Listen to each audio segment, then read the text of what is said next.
Good morning or good afternoon or good evening, depending on where you are in the world. This is obviously global. I'm Adrian Sanders, the CEO and co-founder of Chargehound. This is the Payment Innovators series, episode 3. And today I am super honored and excited to have Bradley Riss, the Chief Commercial Officer at Checkout.com with me. Say hi, Brad. Hey, how's it going?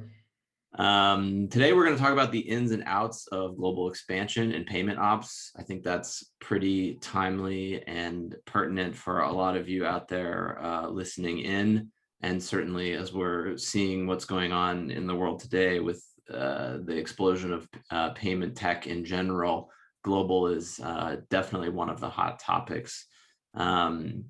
And we want to talk a little bit with Bradley, obviously, because at Checkout, one of the leaders in expanding global payments as a payment processor.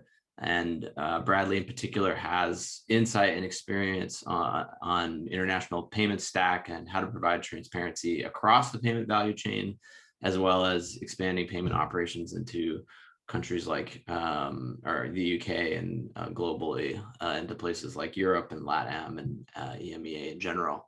A little bit about Bradley.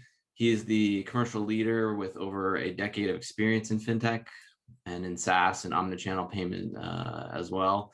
As the CCO at Checkout, he drives a lot of the international payment solutions for Checkout. And helps with things like adoption and thinking about how products go to market. Prior to that, he was the head of business development at Adyen, also an extremely successful payment processor, renowned for global expansion and world domination, and where he built and managed a highly successful sales and account management and channel development and support teams across APAC. And so just to give you all a bit of the run of show, what we're going to be doing is diving into some topics that I've sort of talked about with Bradley that we think would be interesting, and then we're going to open it up to some questions as well, and we'll run a poll question later on in the show and get a sense for other people's opinions and kind of what they're seeing as well. So welcome, Bradley. Super happy to have you here, and thanks for taking the time. Thank you. Pleasure to be here. And thank you for the very generously worded introduction. Oh, I think you're on mute. You're right. Sorry. So let's get right into it. Talk to me a little bit about building an international payment stack. Not a lot of people have that sort of experience, and you've actually been at the seat sort of twice, both with Adyen and with Checkout. Talk to me a little bit about what it's like as a PSP and as a startup, and challenges that you've seen, and what is unique about it.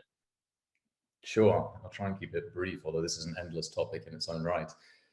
Firstly, I'm very lucky, right? So a lot of the experience I have, it's not necessarily myself driving innovation. I've just been privileged enough to be in the passenger seat while some of the largest merchants and some of the largest payment companies in the world have been, to your point, going about their world domination plans. Definitely life is a little bit of luck and timing about it too. So yep, landing at Adyen was great. Being at Checkout is obviously fantastic. But even before that, I was at Digital River and previously a company called Global Collect, which if you're new to the payments industry, you may not recognize. If you've been around for a while, you know it very well. It was acquired by Ingenico and is now, I think, effectively Ingenico ePayments. Back in the day, Global Collect was kind of at the forefront of helping merchants go global. Basically, the value proposition was very simply, kind of, oh, did you know that people pay differently in different parts of the world? I was living in San Francisco and working here at the time, and more often than not, you would have genuinely like the CFO or someone in front of you saying, oh, wow, that's really interesting. I didn't know that. That's how far payments has moved in a decade. Saying that now is so redundant. Of course, people pay differently around the world, but this was actually not something that was even common knowledge. So when you're thinking about how do you go global and ultimately how do you help other companies go international and reach customers around the world, this has always been about technology at its core. But one of the big difficulties of kind of trying to grow a payments company is the vast amounts of regulations and red tape that also surrounds it. We have our masters on the scheme side, of course, PCI DSS or anything else we need to abide by. But equally, every time we go to a new market, we have to do our due diligence. If we're working in Singapore, obviously that's under the jurisdiction of the Monetary Authority of Singapore, and the UK will be under the FCA. I mean, everywhere we go, we're hyper regulated. So you have this sort of, yes, you need to have cool tech, and tech should be inherently just scalable. And yes, that's a key part of it. But the reason I don't think you see actually that much innovation in the payment space, really, or slow innovation, or maybe there aren't that many checkout.coms in the world, the reason for that is not the fact that there aren't lots of very good technologists working in the space. It's due to the fact that you need to have these complementary skill sets, which often you don't find. You know, some genius coder is probably not the person who's going to go stand in front of a regulator. So from a PSP perspective, there's a lot of complication, and every market needs to be treated with the nuances under which you're going to have to be successful. So yes, local payment methods 10 years ago, nowadays very much making sure the regulatory compliance boxes are ticked at the same time as trying to use the best in class modern technology. Right. Yeah. I mean, and I think that one of the things that I lived in Europe for a while, and it's just incredible that even cultures that are super similar to the US, you know, like in the UK or the rest of Europe, that the buying behavior and the expectations around customer service or customer protection, right? Those things are completely different, and how much influence, you know, part of that is obviously comes from the regulatory body, but it's also a reflection of the buying culture and how much that influences the payment technologies there, right? And so as an American, if you're doing a tech company or a market, you know, you have a two-sided marketplace and you're like, Europe looks great. You know, the Europeans, they're just like us. And then you go into the market sort of blind. You're not really prepared for, you know, the death by 1,000 paper cuts of different, you know, cultural differences, regulatory differences, et cetera. Absolutely. I mean, like if you go into Europe now as a two-sided marketplace, you're also going to have to be aware of PSD2 and what that means for your business around segregation of funds and all of these fun topics. But you don't see it just in the card acquiring world. Obviously, payments is becoming a very broad sector in its own right. I mean, if you're someone like Plaid in the US, how you went and effectively negotiated individually with each bank. Obviously, there's a framework approach in Europe under PSD2 that actually mandates the banks to have open APIs and provide that access to any regulated entity who wants to plug into them. So there are nuances all over the world. It doesn't matter if you're talking about, you know, card acquiring or local payment methods. And obviously, a lot of this, again, is driven by as much by regulators as by local customer demand, as you point out. Yeah. And so I think that sort of piggybacking on that, we've sort of talked about that regulations, different company or country cultures sort of influence this. What ways can the advancement of technology and, you know, companies like Checkout, like how do they actually make it easier to go global and to go into these markets? We try and take, I guess, the burden that we can. I often use this as a reference point, you know, but talking about what we do, while I think it's super interesting, it's not necessarily the most digestible topic. If you're in B2B fintech, it's often, you know, the secret sauce, you're operating in the shadows. And while the rails that you're providing are incredibly important, our jobs are often to, you know, empower the vision of our customers. So whether we're working with a Revolut or a Klarna, you know, these guys are doing cool things on the front end, on the B2C fintech side, or Klarna, you could argue B2B as well. But, you know, our job there is to basically help them be successful wherever they want to go around the world. And so core to that, as I said, is technology, right? So providing a single platform, a single connection. In the payment space, no names being called out here, but lots of companies grew in different ways. I think everyone on this meeting is probably going to be educated enough to understand, you know, there's a value chain that exists in payments. It normally consists of a gateway, a fraud platform. It consists of a processor that effectively interfaces with VisaNet and BankNet. And of course, you need your acquiring license. Finding all of those four contained within genuinely a single state platform is incredibly rare.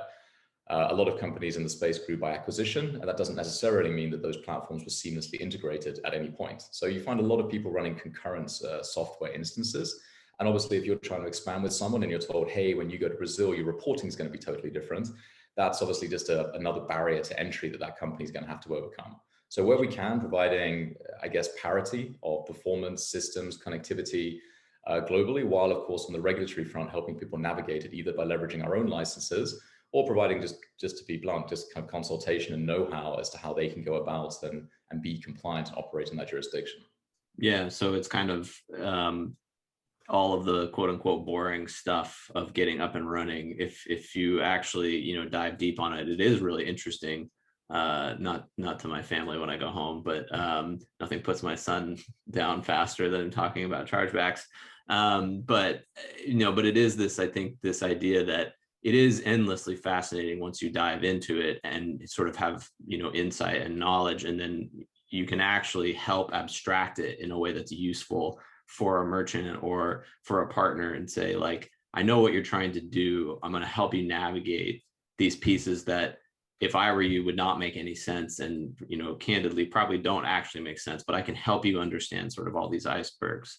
Kind of on that, and talking about the payment value chain, because I really, I like the way, I've always loved the way you kind of contextualize that. And it's especially for me, as someone who's relatively new to payments, really thinking about the payment value chain, since we are in this small piece, the sort of chargeback world.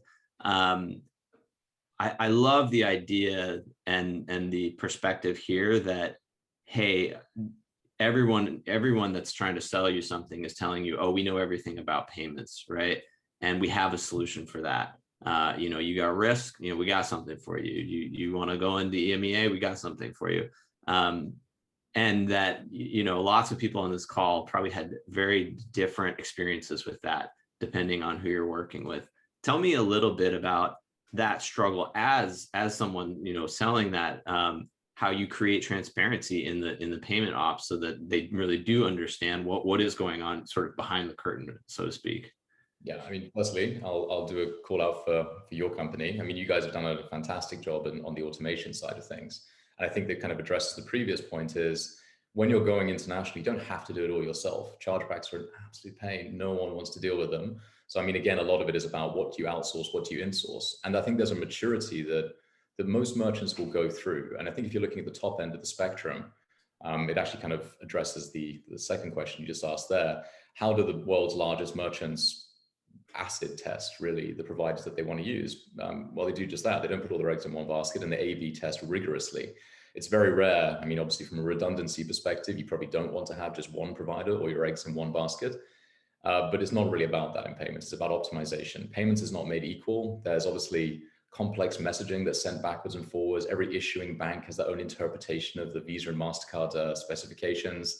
And that's before you get into the world of fraud or local payment methods, or compliance and strong customer authentication, 3DS2. There are lots of standalone providers, and a lot of them do a very good job. I think the idea of how we tried to build our platform was to say, well, look, we want to have every unit contained within our organization, but at the same time, we're going to recognize that, especially the top end of the spectrum, no one's going to give us all of their business, and that's totally okay. We have to be cognizant of that and understand why. Mm-hmm. So from our perspective, we build things in a very sort of modular approach. So the idea is that, yes, we have an API for 3DS2. That's a big topic these days. It's going to roll out globally. Obviously, Europe, it's a mandate pretty much already. So can you hit that API and use checkout for almost nothing else? You can, yeah. But that was based on the fact that we recognize that some of our largest customers may want to work with us in certain markets, but not everywhere. But equally, there may be some ubiquity of some of the products that we are building where, do you need to have multiple 3DS2 plugins? Well, probably not. That said, again, everything needs to be tested. I think it's the same in the world of fraud and chargeback management or everything else. It's very hard. It's a really opaque industry. And when everyone's saying the same thing, how do you separate the wood from the trees? There's lots of really good communities in payments now, and a lot of knowledge sharing happening kind of almost like via osmosis. But that's not particularly scalable. The best thing I would always say is, if you can, A/B test. People need to earn your business, not be given it. Yeah, that's a really great point. I think one of the things that we try to do at Chargehound a lot is create really strong alignment with the merchant on value. And so it's like, okay, you don't want to just go all in on automation. Totally understand that. Let's put a toe in the water, or let's show you what we can do, and let's build trust. And I think being agnostic to this sort of take all or nothing approach is really important to build those relationships and, win business over, like you're saying, win business over time through these relationships and through that trust, this historical trust. It's like, look at what we've been able to do for you. Look at what we haven't promised you, right? If we tell you we can't do X and then we didn't do it, it's like that, that should mean something. I think those values are super important. And then shifting gears a little bit from the cardholder perspective, from the consumer perspective, how in the payment value chain, right? What are important ways of building that trust with the end user, and how do we do that? Two-sided, isn't it? I mean, they used to call the authorization rate the insult rate. So your decline rate was the insult rate, as in, hey, I'm trying to buy off you and my card's not going through. I'm a good customer. Will they try again? So trust can also be about actually acceptance. But I think when we talk about trust, normally we're focusing on, security risk, and that changes just as much as payment preferences do where you go around the world. We did some studies last year. We had a white paper, Black Boxes and Paradoxes. Again, you want to put your kid to sleep, read a few segments from that. But if you're deep into the payments weeds and you really want to understand like data and preferences, it was quite a good study. But even again, going from France to the UK, the checkout process in some markets, like in France, for example, they actually wanted more friction because they wanted the additional security measures. So it was welcomed. Obviously, in the US, okay, people don't understand what 3DS2 is, just because the issue is decline every transaction because they don't want the liability shift. I think is probably the fair way to say it. But obviously, it's just not socialized here. So how do you build trust in a market like the US where there are no sort of scheme-led or industry-wide protocols in place? And it's not always easy. I mean, there's a level of familiarity when you're going international, especially. I mean, I'll ignore domestics for now. Displaying a payment page and a checkout that's kind of familiar to them in the right style, language, currencies, payment methods. These are all really obvious hygiene factors, but they're still factors that are more often than not missed by merchants, especially when they start going international. So I think trust is a multifaceted beast. You have to approach it from multiple angles. But equally, again, there's enough kind of case studies out there, and almost all markets have developed e-commerce now to the point where you can probably learn a lot of the best players in the market. I won't name names again, but I remember a large online travel operator when it was looking to go into Indonesia. They learned a lot from Traveloka. I can say that because they are the largest provider in Indonesia, and so they tried to take what they'd done and said, well, look, someone's obviously gone out there and done their own A/B testing, understands their local market and what their customers want to pay in. So don't feel like you need to do this in isolation. Some primary research still goes a long way. Yeah, that's a great point. All right, I think we're going to queue up a poll here because we're going to talk a little bit about expanding payment operations. So the question for all of you in the chat is, when expanding payment operations, each region has its own unique hurdles and challenges. Which region are y'all most interested in hearing Bradley share more about?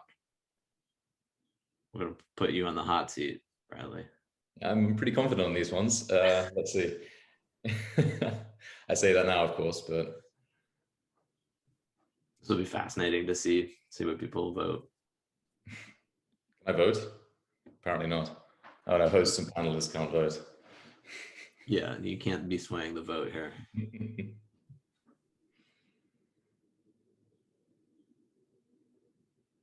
All right, just a few more seconds.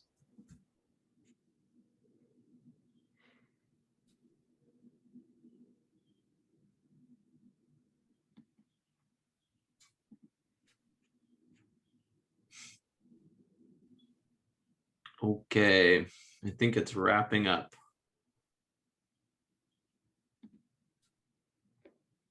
Okay, APAC by a thin margin. This is actually pretty interesting to see the results shared. A lot of people interested in North America and in Europe, but I think APAC definitely for us probably one where you have a more unique perspective than most. So yeah, let us know, what are the biggest hurdles? Let's say I'm a two-sided shoe marketplace and I'm trying to get into APAC.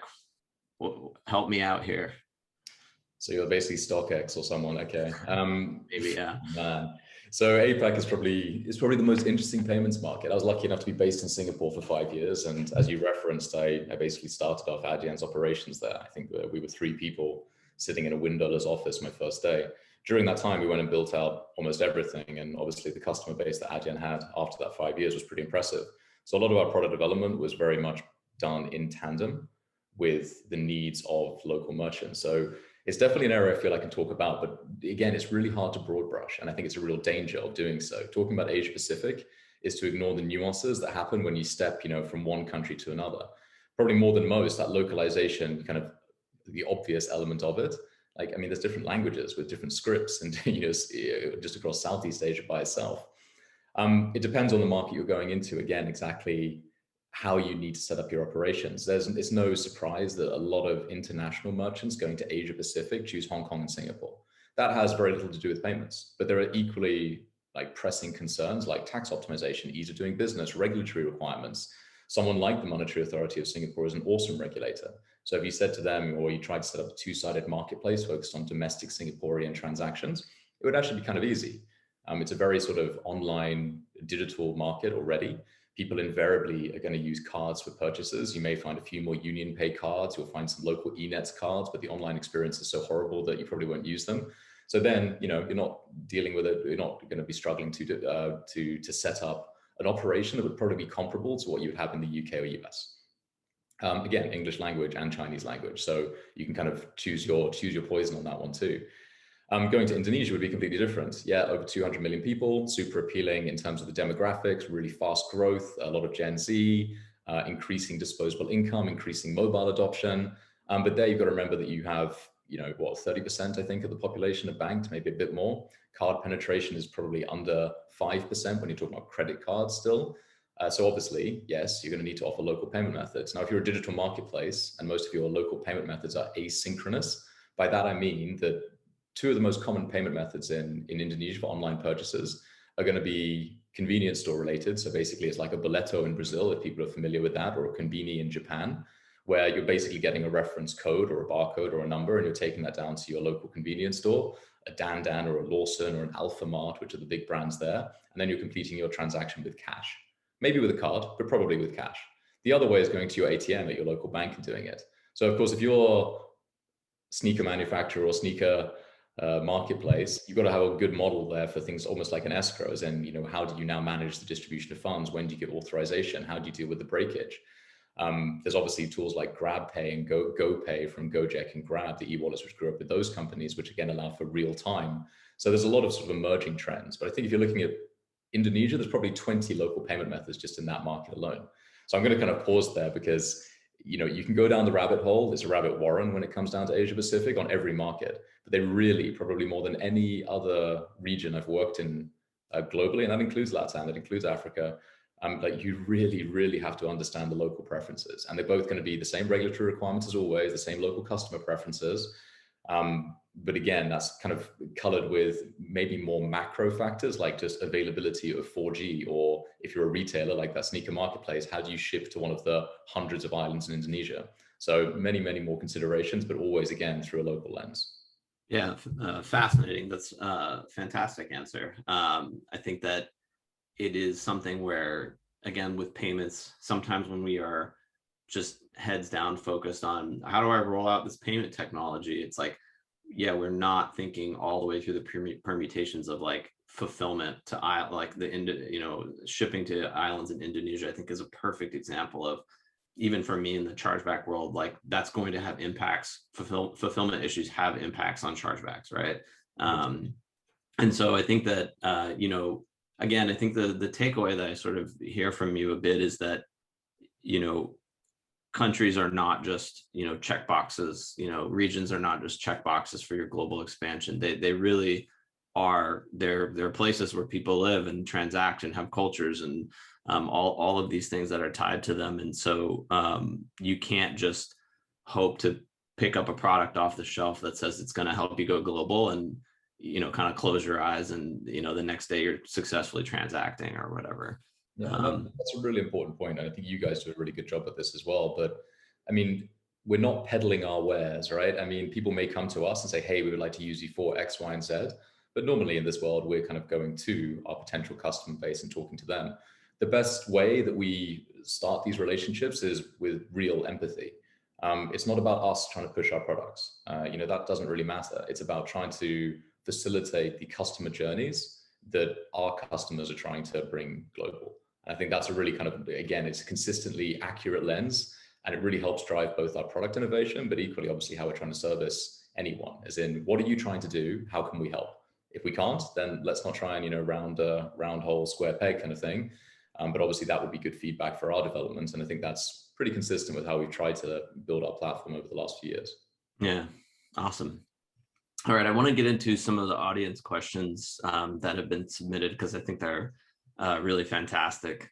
Some of these questions were submitted ahead of time. So if you're tuning in the next time, and as we do more of these Payment Innovator podcasts or webinars, I forget what the technical term is. Fireside. Yeah, then feel free to submit questions because we do read them on air, and they've been fantastic for us. So the first one, question for you: for a marketplace expanding into the EU, how would you approach the complexities of interregional sales in the UK and EU? I like specific questions. Brexit happened, right? It's not just gone away, and there are repercussions from it. I think it was leaked. I'm not sure it was a Visa announcement yesterday, but Visa are also emulating MasterCard's new changes to fees. They're now going to count transactions between UK and Europe as cross-border. Obviously, from a merchant perspective, that means your cost of acceptance has just gone up by fivefold. So I think it's gone from 30 basis points for a credit card transaction, very cheap, especially compared to Europe, to maybe more what you're accustomed to in the US, which is about, I think, 1.5% now is going to be. So it's a huge hike, and that's obviously on the interchange alone. And then, of course, you have to look at the inter/domestic scheme fee. That's often what a lot of people miss because those aren't published, but they also jump up massively when you go from a domestic to a cross-border. So again, that kind of ignores the marketplace component. That's really just general for anyone who's basing themselves in Europe. Ideally, the perfect setup from a pure payments perspective nowadays is to have one leg in Europe and one leg in the UK, and to route your transactions based on a bin level. If it was issued in the UK, send it to a UK acquiring channel, and vice versa for Europe. On the marketplace side, we've touched on things like PSD2 already. There's lots of implications of that, but to be honest, a lot of these guidelines are actually quite good and logical, and they will provide for a safer transactional environment. Depending on the licensing structure you may have to have an EMI license if you're planning on holding funds yourself, or you can work with a provider who has their own licenses in place, and then of course they can manage things like the segregation of funds and things like split settlements. So there's always, again, sorry, I found some very repetitive, but it's again that combination of what are you trying to facilitate in terms for your end customer, and how are you structured both from a regulatory and a technology perspective, and that will kind of guide you in terms of the kind of partners you would need to work with who can fill the gaps that you have. Yeah, great answer. Second question: what regulatory decrees will have the biggest impact on fintech and payments in the near to midterm? I already know the answer to this, but well, I was going to say there could be a few, but I mean, PSD2 has got to be one of them, right? But I almost would say I don't need to drift away from regulatory, because regulations always evolve, and it's going to be very hard to predict what regulators will or won't do. I mean, 10 years ago, actually 10 years ago, Senator Durbin brought in the Durbin Amendment, which capped debit interchange fees in the US. I have no idea how many hundreds of millions of dollars that basically saved merchants or was lost revenue for the banks, either way you want to look at it. But obviously, it was incredibly impactful. I think Durbin was warming up again the other day, kind of talking about how Visa and MasterCard are still being punitive. So it's always this sort of regulatory cat and mouse game that's being played. And it's not just with Visa, MasterCard, of course, it goes much more broadly than that. Something like PSD2 is interesting because it's almost like Europe is being a test bed for a lot of the things we may see roll out globally. I mean, front and center of that, okay, real-time payment networks, open banking. This was the regulatory requirement we talked about earlier, AISP, PISP under PSD2 requiring banks to open up their APIs. But that's actually not new. You have NPP, the new payments platform in Australia, which is similar. You have UPI, which is probably the best example, the Unified Payments Interface in India. And I mean, and the various other networks which are opening up the world. So you've kind of got real-time, non-card-based payment networks that I think you're going to see a huge prevalence of in the open banking space. There are some really cool players in Europe who are starting to warm up now. And then on the other side of the coin, you have things around fraud and prevention. So when we talk about 3DS and 3DS2, this is a good tool. It'll be interesting actually to see how this relates to your world as well, because it certainly won't stop friendly fraud, but it will add, a level of it would definitely add another hurdle for any sophisticated fraudsters who are trying to run attacks. So I think that you've actually got some pretty good things coming out, which are regulatory driven. And unlike things like 3DS1, which was a good attempt, but not rolled out very well in Sweden when they launched it back in, I think, 2006. I think e-commerce basically stopped for a day. Nowadays, I think regulators are a little bit more cognizant of it's not just about safety. It is also about the end customer, their voters and what they actually want to have from their online experiences. Yeah, I think it's a really good point too. And having lived in Europe during that time, and just coming from America and just being like the glacial pace of things, I do feel that the Europe in general, the expectation for credit card transaction is so much so much more now, right? And there's so much more demand on the EU to recognize this next generation of people that want to be transacting online with credit cards and in these different creative ways for Europe. And I think that the fascinating thing to me is that it seems like, fingers crossed, that the EU is sort of seeing that they have to get better at this. They have to iterate faster, and they have to be a bit more open to, like you said, to heading off these expectations. Whereas before it was extremely reactive, very old guard, like, all right, let's make it like banking, how we knew banking back in like the 80s or 90s. And you're just like, well, it doesn't work like that. Yeah. I think you're seeing that as well in some of the emerging sectors, and you're 100% right. But like buy now, pay later, I'm a big fan. Absolutely see the value that merchants see in this, larger basket sizes, blah, blah, blah. But of course, in certain jurisdictions, again, some regulators are saying, you're lending, actually, I'm going to regulate you as a lender. And obviously we saw the same with Ant Financial. Maybe that had as much to do with Jack Ma's commentary as anything else. But, the PBOC said, I'm going to regulate you as a bank, not as a fintech. So regulation have a huge, huge impact on obviously company valuations, but equally, the actual underlying business model's viability. Totally. Also, just I'm going to get into a few more questions, but if you have more questions, or if anyone wants to, please give us a message, and we'll see if we can get to some more questions. I'm going to get through a couple more here. But if you're out there in the audience, you've got a burning question for Bradley, throw it our way. One more question that's come in. How big of a priority is automated payments reconciliation for you? If you have implemented this, what advice can you give? That's an interesting one. Automation, I mean, that's right up your alley. You've probably got a better answer to this than I do, but automation can be dangerous. It's like lean principles as well, right? Like, don't be lean for the sake of it. Understand what you're automating and why. And there are parts that should be, and there are parts that maybe shouldn't be. There are parts that you can outsource. There's parts you can insource. I think in our world, we're increasingly kind of looking at the demands made upon us, and they're not always consistent, right? You may have massive merchants who want their reporting delivered by SFTP server through a secure VPN tunnel daily, okay? You may have others who want real-time, APIs, webhooks, effectively, to pull in information and actually make dynamic decisions. So I think it's about kind of having the flexibility to do it all. I touched on this at the very beginning, but parity is a key word here. If you work with a provider, ideally, your report shouldn't come in a different format at a different time of day, and it should be consistent. And yes, I think that's part of it, is like, let's not give people additional headaches. We're going to give you one file format. You tell us when you want it, and we'll give it to you then. And I think that's sort of like not a hygiene factor yet, because a lot of companies just don't do it. Either they're kind of stuck with archaic technology, or maybe it hasn't been prioritized. But I think that's pretty much where the zeitgeist is nowadays. Is kind of, it's your data. Tell us when and where you want it. Yeah, I think a tremendous amount of work that we do on the product side is doing that abstraction when we collate and aggregate all the data across all the payment processors, right? Because everybody does it differently, right? Everybody translates whatever the acquiring banks pass to them in a different way. And how you handle that abstraction, you're making it somewhat of an editorial choice, right? And you're trying to do that in service of the merchant, but you really have to set up that expectation ahead of time. It's like, hey, what do you want? What do you want to learn? Here's what we think is going to be useful. And here's why we show it this way. And if you don't educate them on that, and you don't reach that consensus, you're going to have tension, right? And you're going to have a loss of trust. And so when we think about automation, I agree with you 100%. You can't just be like, here it is, here's everything just dumped, super fast. There has to be so much care in thinking about who's reading these reports, what do they need, how is this going to help them? Otherwise, you're just automating the wrong thing, and it makes the problem way worse, because now you have too much data to parse. So,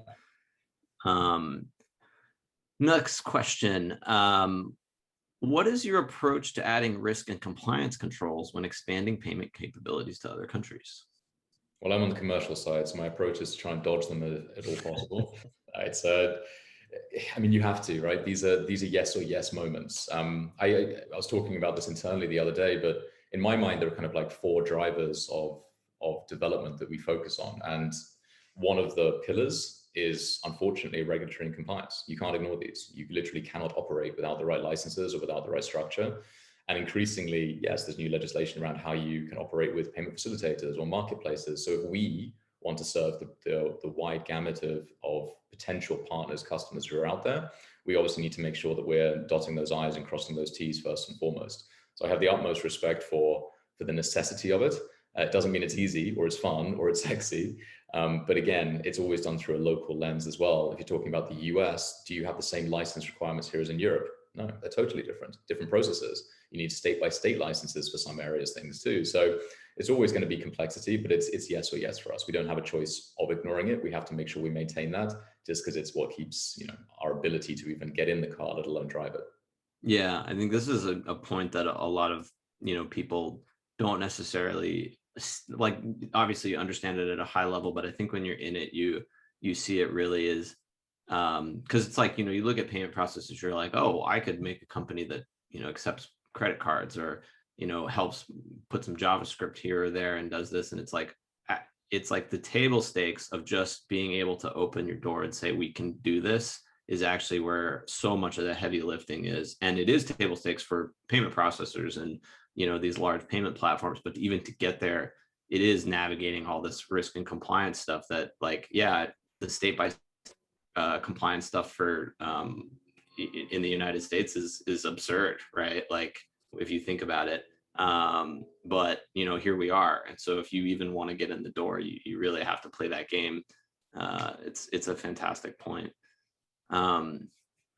Awesome. All right. Here's one from, I think this might be from someone payments challenges are broad and merchants' needs are often unique. How do you anticipate your customers' needs and prioritize them? I was going to say, is that someone tripping me up with a question, or how do you anticipate I mean, it's tough, isn't it? Because what was it, Henry Ford quote? He has lots of good ones, but it was, if I'd asked my customers what they wanted, I'd have built them a faster horse or something like that. It's not quite the same with us, but I think that it's hand in hand. I mean, we are required to educate and inform our merchants of the latest industry trends, news, requirements. And actually that often means, for example, scheme requirements, regulatory compliance updates that they have to adhere to. But equally, it's also about trying to understand their journey, as in who are their unique customers. Even if you compare like Adidas and Nike, or Expedia and Booking, like, they're not the same. They have different risk tolerances, different focal areas. Their SKUs are going to be different. You probably see this on the chargeback side. You'll see different patterns emerging. So everything always has to be kind of bespoke guidance. At least there's always going to be a finite number of payment methods. But Pix in Brazil, should I have that? Yes or no? Well, I need to understand what you're trying to do first. So again, it's really about like really frequent dialogue. And I think that it's really undervalued in my mind, the service element of payments in such a fast industry, which is evolving the entire time. Again, I mean, like, do we think we have good knowledge and expertise? Yeah, because we live and breathe this stuff every day, and we're lucky enough to work with some of the biggest merchants in the world. So kind of our collective experience and know-how is often really valuable, or we think it is, to the people we're working with. But equally, we need to be, talk with one mouth, listen with two ears. We need to understand what you want to do first and foremost. There's no point in me spouting at you about here's what you should do, or here's what's happening in this market. I need to understand not just, are you interested in that market? That's the top of the funnel on that piece, but like all the way down, what are you trying to achieve? What's your tolerance for risk? Who's your customer demographic? How do they want to pay you? So it's always going to be kind of very nuanced, but it's always, again, about interaction. The more you can understand our merchants as businesses, the better we're going to be able to serve them. You mentioned empathy before earlier on the call, and that's just something we hammer home internally at our culture too, is just that it's like, yes, we are chargeback experts. We see hundreds of thousands of them, like a day or whatever. Like, it's the data that we have is absurd. But if we don't understand what the merchants are trying to do, like really what they are in their specific case trying to do, we're not going to get anywhere with them. And if we also can't help them see the forest from the trees, right? And we can't help them think about bigger picture stuff if we can't understand where they're coming from. And I think that is a piece that to me is very glaring in the payments space, is the difference between companies and people that have that approach and those that don't. It's reflected so much in the products and in the experiences, for sure. So yeah, I think that's a fantastic point. Last question that we see, this one, someone's just come in with it. talk a bit about PCI v3 devices. They look like they've been delayed or potentially pulled. And the question here is just, what do we think about that? And what do we think about these sort of like generally changes in payment devices as we move into this sort of COVID and post-pandemic world? Yeah, I mean, it's kind of, I've said this before, we were lucky that COVID didn't happen 10 years ago. And that's weird to say the word lucky around, obviously, something which was so devastating for so many people. But there are a lot of things which are in place nowadays that actually make, firstly, COVID survivable, as in online grocery orders, things like that. Uber Eats has been pretty useful, so is Deliveroo or these kind of companies.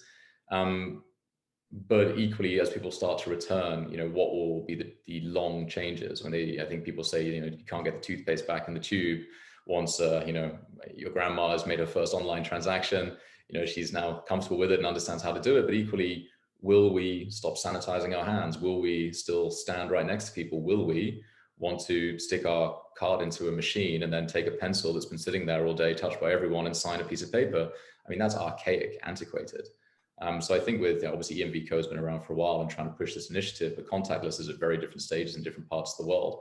So I think that obviously the contactless piece was already a trend that was emerging, but will now be a massive preference for more reasons than convenience alone.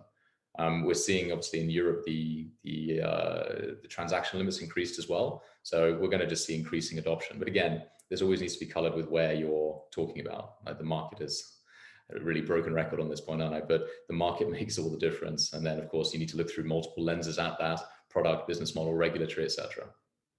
Awesome. The market makes all the difference. I think that is it in a nutshell. We could have just saved all the time right there. No, listen, Bradley, this has really been awesome. It's always fantastic to hear you go on about all these different experiences you've had and different insights you've had into payments. It's really a joy. I really appreciate your time, and thank you so much for hopping on.